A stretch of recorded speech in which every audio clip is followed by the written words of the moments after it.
بالله من الشیطان الرجیم بسم الله الرحمن الرحیم.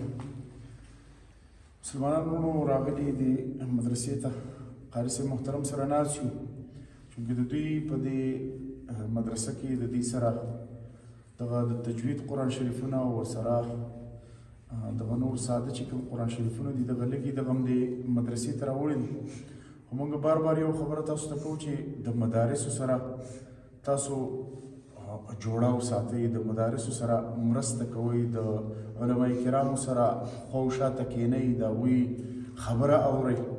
او بل دا صدقه جاریه ده، نو ستاسو پیده دغه ده چې تاسو دغه یو قرآن شریف واخلئ، دغه شکرانه کوي، دغه یو طالب له ورکوي، نو په دې کې به هغه حفظ کوي، د دې قرآن شریف نه به هغه عالم جوړیږي، هغه به مفتي جوړیږي. دا صدقه جاریه ده، ته په دې دنیا کې نه یو د دې هغه ثواب به تا ته میلاویږي. نو دغه بار بار سخته تکلیف دا به دغه طلبه کرام دغه علماء کرام تیری او ثوابونه به تاسو ته میلاویږي. نو زه دغه یو ریکوست کوم، دغه درخواست کوم تاسو ته چې مسلمانانو ټیک ته زمونږ په نن سباني دور کې سیاست چې کوم دی دا په موږ حاوي شوی دی. موږ چېرته څوک ښه کار کوو هغه هم سیاست په هغې کې انوالو کوو، خلک هغې ته په دغه نظر ګوري او هغه کومه کرهه چې کومه ده هغه پکې پیدا کوي. نو زه دا یو عرض لرم چې په دین کې کم از کم دغه خبرو طرف ته تاسو مه ځئ، او دین زموږ د ټولو په شریکه دی.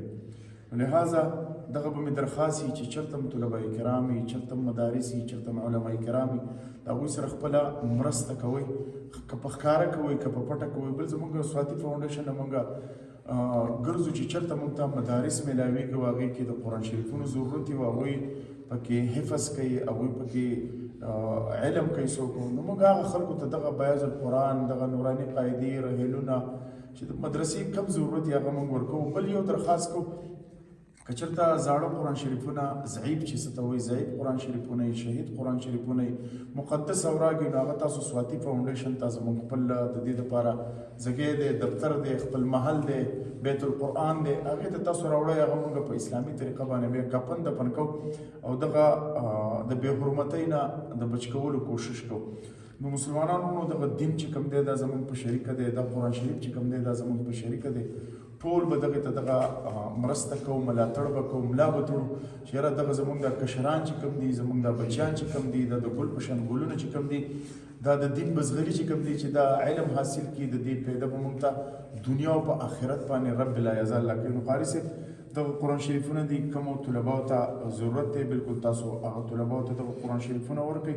کوم خلک زموږ څخه په دې کې مرسته کوي هغې ته تاسو د کیمرې په سترګه ضروري نه ده، خو هغه خلکو ته تاسو خامخا دعا وکړئ او بار بار ورته دعا کوئ. ملګرو پروګرام کې که څه خبره زموږ نه داسې شوي چې هغه ستاسو په زړه نه یې خلګېدلي، د هغې بښنه غواړو، معذرت کوو. تر بل پروګرامه پورې خپل کوربه فضل وهاب سواتي له ورکو اجازت د الله په امان.